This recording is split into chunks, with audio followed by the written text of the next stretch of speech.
The Assassin's Creed franchise has been killing off its villains in increasingly creative ways for nearly 2 decades. From hidden blade executions to full-blown fistfights with the Pope, every antagonist got a send-off. So today I'm breaking down how every major antagonist died across the series, starting with the one that hit hardest because nobody saw it coming. Al-Mualim. Your mentor is the final boss. That's the twist Assassin's Creed hits you with after an entire game of blindly following this man's orders.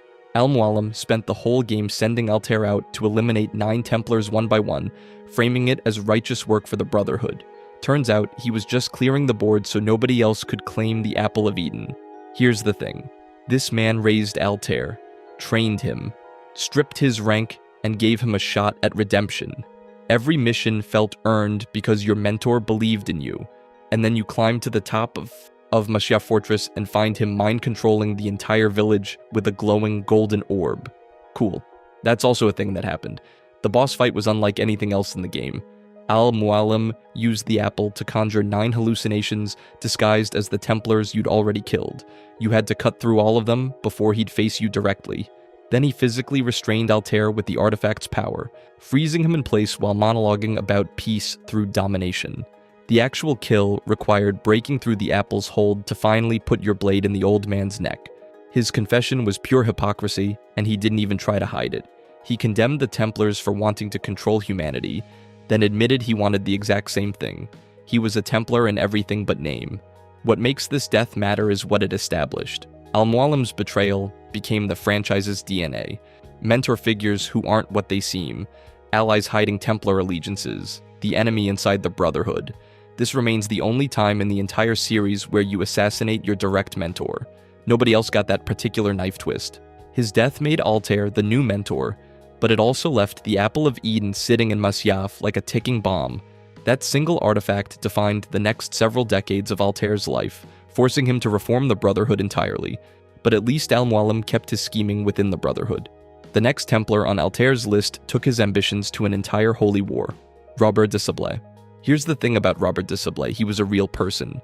The 11th Grand Master of the Knights Templar, serving from 1191 until his death. And in real life, that death came in battle in 1193. The historical Robert died on campaign in the Holy Land, not in any dramatic duel, but Ubisoft said no, that's boring. Let's have Altair drop from scaffolding onto his head instead. And honestly, fair enough, de Sablé served as the 9th and final target on Al-Mualim's kill list, which sounds impressive until you remember that the guy who gave you that list was secretly the real puppet master the entire time. So you spend the whole game building toward this assassination, navigating Crusader encampments, using stealth mechanics to slip past entire armies, performing a classic aerial assassination from above, and the payoff is killing a guy whose death barely matters narratively. But here's where it gets interesting. His confession revealed something genuinely wild about the scope of Templar ambition during the Third Crusade. De Sablé had somehow convinced both Crusaders and Saracens to secretly defect to the Templars. 2 sides literally at war with each other, and he got soldiers from both to abandon their causes by promising them power in a new world the Templars would create together. That's not just military strategy. That's geopolitical manipulation on a scale that makes modern lobbying look like a lemonade stand. His death eliminated Templar leadership in the Levant, which sounds like a huge deal. And it was. Briefly, the Order's infrastructure survived, regrouped in Europe, and came back stronger over subsequent centuries. So really, Altair cut off a head, and the body just grew 3 more. The game, placing his death 2 full years before he actually died, historically established something crucial for the entire franchise going forward. Every major historical figure's death could now be rewritten through the Assassin Templar lens. A battlefield death becomes a hidden blade assassination. Natural causes become the cost of Templar scheming. History belongs to whoever writes it, and Ubisoft decided they were writing it now. But if de Sablé was running geopolitical schemes during the Crusades, wait until you see what the Borgia family did with an entire papacy at their disposal. Rodrigo Borgia. Let me set the stage. Assassin's Creed 2 looked at Renaissance Italy's entire power structure and said, what if the final boss was literally the Pope? Not a cardinal, not a bishop, the actual Pope, the head of the Catholic Church, the most powerful religious figure in the Western world. And somehow Ubisoft made it work.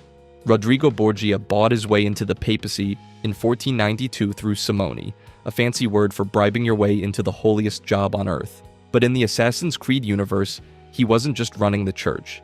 He was also secretly leading the Italian Templars, using Vatican resources to fund Templar operations across Europe, which is, not ideal for the guy who's supposed to be God's representative. Here's where it gets genuinely absurd.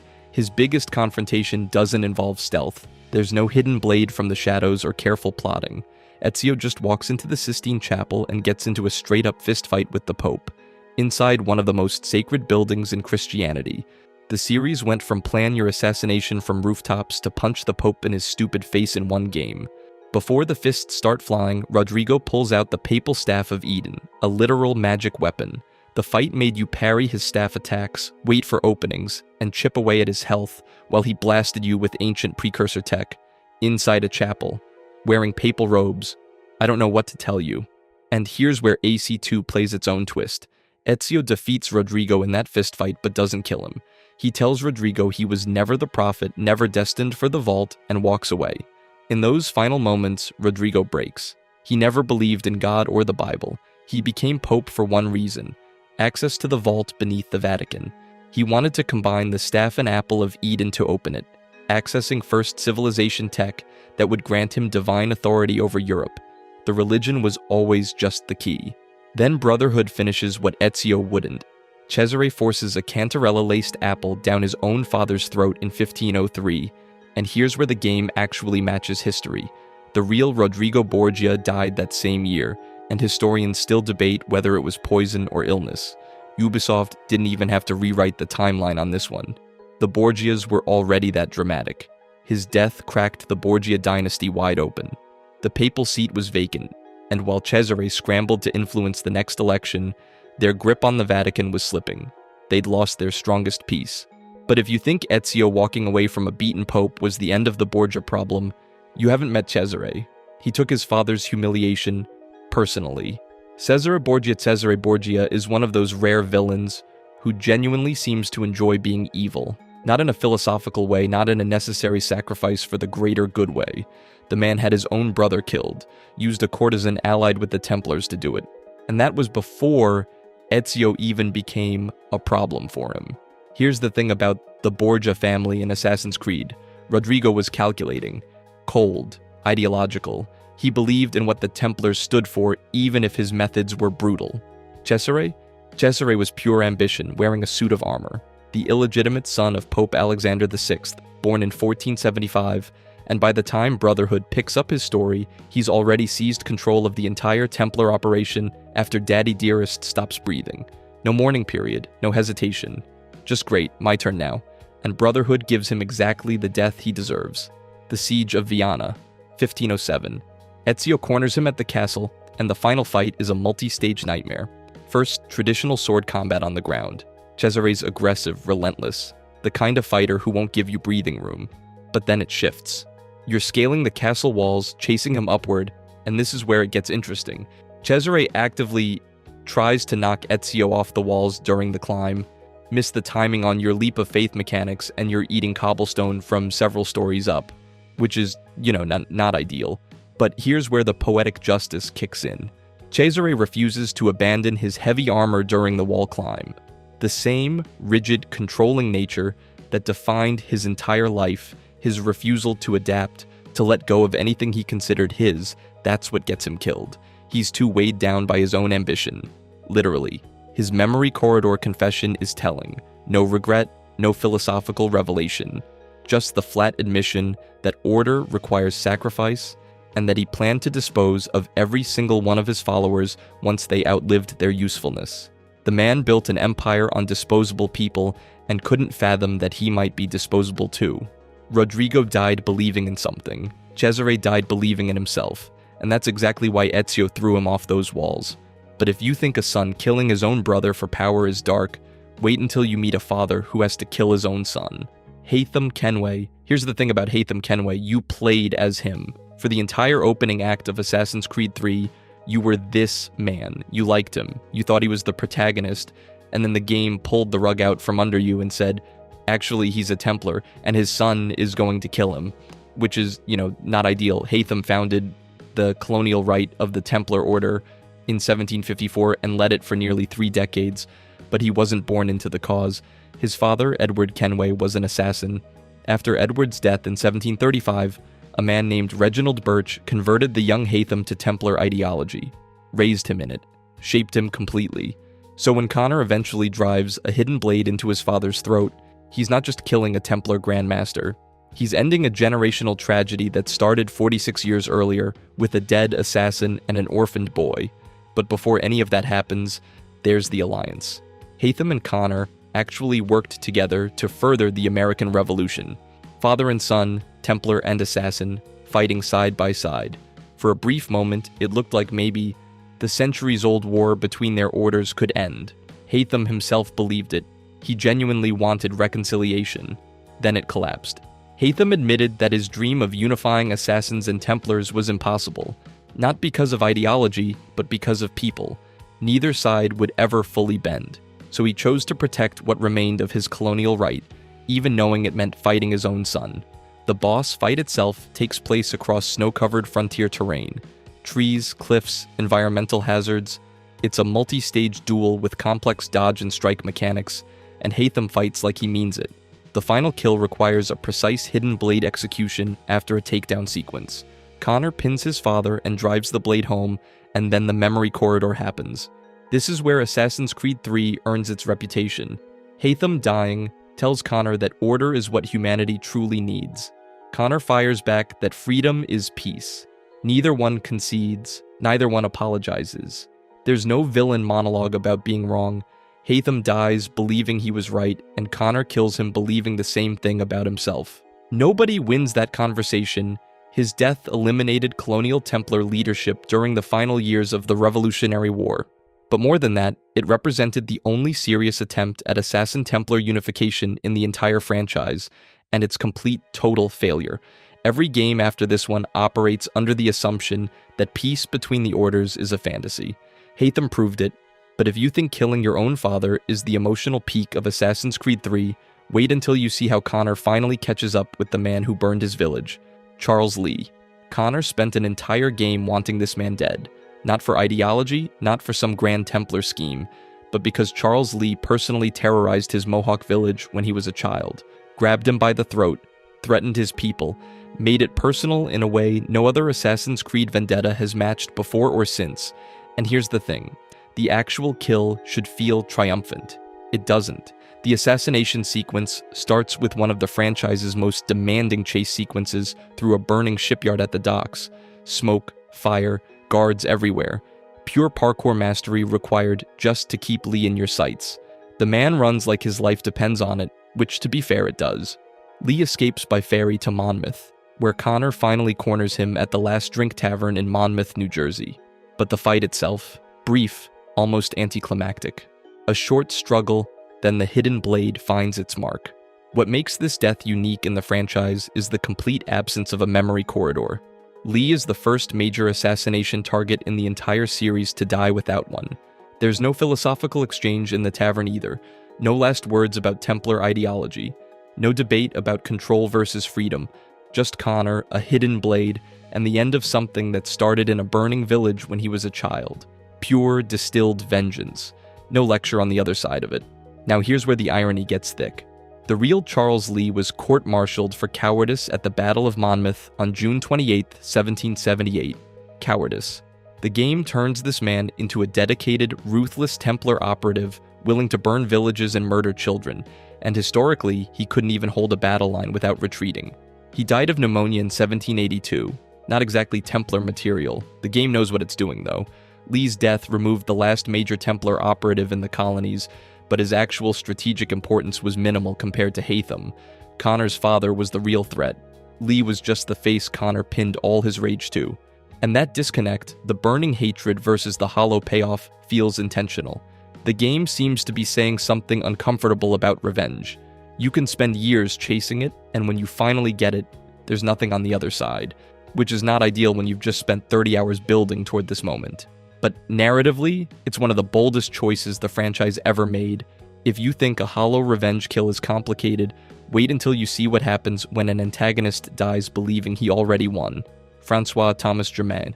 Most Assassin's Creed villains die and the story moves on. Germain dies and tells you it doesn't matter, and the worst part is, he might be right. Here's the thing about Germain. He wasn't just another Templar Grand Master with a power complex. He was a sage, meaning he carried the genetic memories of Aita, a first civilization being whose consciousness had been bouncing between human hosts for thousands of years. So while every other antagonist on this list was operating with human-scale ambitions, Germain was running on cosmic firmware. His plans weren't about controlling France. They were about restructuring civilization itself, and his death sequence reflects that completely alien mindset. The final confrontation takes place inside the temple beneath Paris, and it opens with one of the most devastating gut punches in the franchise. Germain wields a Sword of Eden, and before Arnaud can even properly engage him, he uses it to kill Elise de la Serre. Just like that, the woman Arnaud spent the entire game fighting for dead in seconds. Not as a strategic move, not as leverage, almost as an afterthought. The actual boss fight that follows has Arnaud using the Phantom Blade's full versatility, firing poison and berserk bolts at Templar guards while closing distance on Germain across 3 distinct combat phases. It's mechanically solid but emotionally hollow for the player in the best possible way. You're not fighting for ideology anymore. You're fighting because the person you loved just died in front of you, and this man is still standing. But here's where it gets complicated. Germain's memory corridor confession isn't delivered as a conversation, it's a vision. And in it, he doesn't beg, doesn't rationalize, doesn't express regret. He calmly explains that his goals of reforming society and the Templar Order have already succeeded. His death is irrelevant. The French Revolution continued exactly as he designed it. The old aristocratic structures collapsed. The Reign of Terror restructured power from the ground up. Everything he wanted happened regardless of whether he lived to see it, and Arnaud has zero response to this. That's what makes Germain genuinely unsettling. He's not wrong.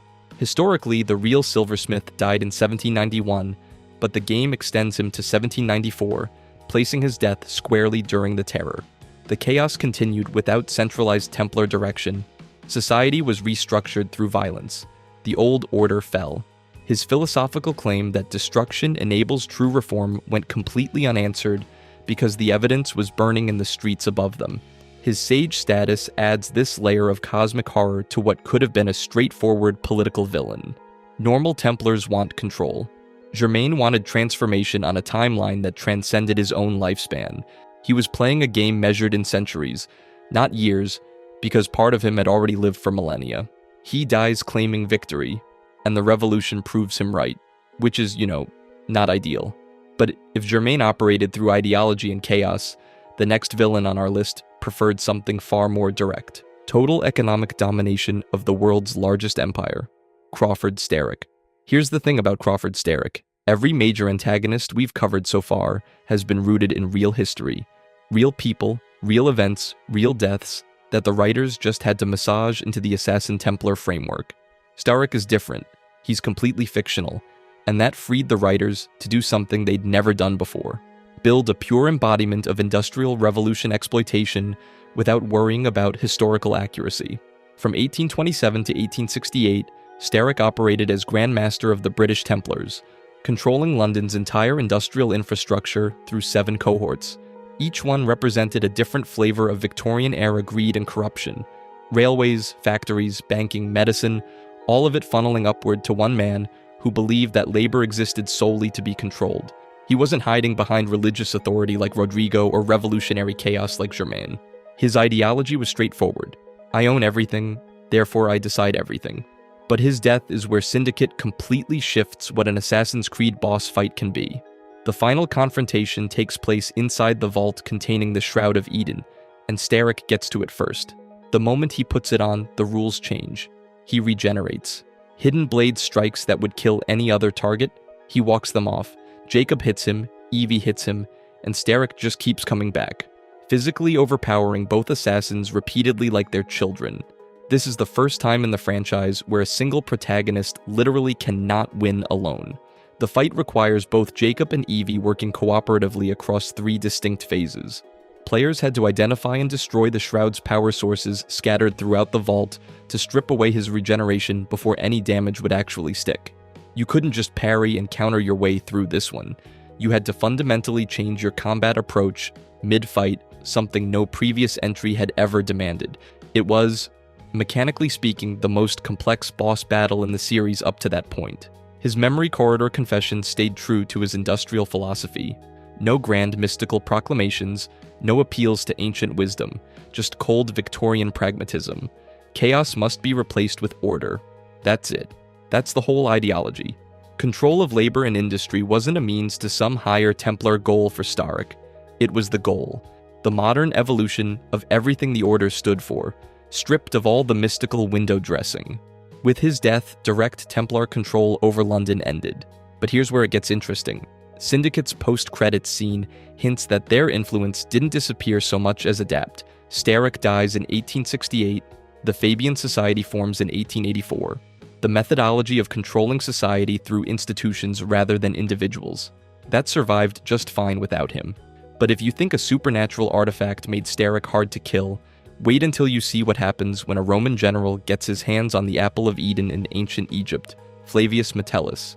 Every antagonist on this list died to protect something, to advance something, or to defend an ideology they believed was bigger than themselves. Flavius Metellus died, and the entire Assassin Brotherhood was born from his corpse. That's not poetic license. That's literally what happens. His death is the genesis point for everything the franchise has ever been about. Known as the Lion, Metellus served as the leader of the Order of the Ancients in Ptolemaic Egypt, and operated as a close ally of Julius Caesar until Bayek put a blade through him in 47 BCE. He was a Roman proconsul over Crete and Cyrenaica, which actually tracks with real administrative structures of the period. The man had legitimate political authority backing his shadow operations. But his role as head of the Order represents something far more significant for the franchise. It reframes the entire Assassin-Templar conflict as something ancient, something that predates Christianity, predates Rome's empire, predates every single organized structure we'd previously associated with Templar ideology. The war didn't start in the Crusades, it started here. Or earlier, we just didn't know it yet. But here's where Metellus becomes uniquely monstrous compared to everyone else we've covered. His memory corridor confession revealed that Camus' death, Bayek's own son's death, wasn't an accident. It wasn't collateral damage. It wasn't a regrettable consequence of a larger plan gone sideways. He declared that Camus' death made the Order and Caesar bow to me. He used a child, his ally's child, as a calculated power play. Zero remorse, zero hesitation. Just pure clinical sociopathy dressed in Roman authority. Every other antagonist on this list had some philosophical justification, some warped sense of greater good they could hide behind. Metellus just wanted people to kneel. That's the whole ideology. Submission through fear. The boss fight itself marked the franchise's complete mechanical departure from traditional assassination gameplay. No social stealth, no blending into crowds, no hidden blade in a haystack situation. This was a full RPG-style encounter at the Temple of Mars in the Acropolis of Cyrene, requiring aggressive sword combat, dodge timing, and environmental awareness, oil pits, fire hazards, the whole package. Origins wasn't just telling a different story, it was a fundamentally different game, and Metellus was the final proof of that transformation. And that final moment when Bayek walks away from Metellus's body is when he and Aya formally establish the Hidden Ones, the Brotherhood. The thing that every single previous game in this franchise was built around. Every antagonist we've discussed today died at the hands of an organization that exists because of this one death. Metellus retroactively recontextualizes the entire series. The cycle of tyranny requiring hidden resistance isn't medieval, it isn't circumstantial, it's eternal. It was always there, buried under the sand in Egypt, waiting for one father's grief to dig it up, which, is either deeply inspiring or profoundly depressing depending on your outlook. If you enjoyed this video and want to see more, click the video on the screen now.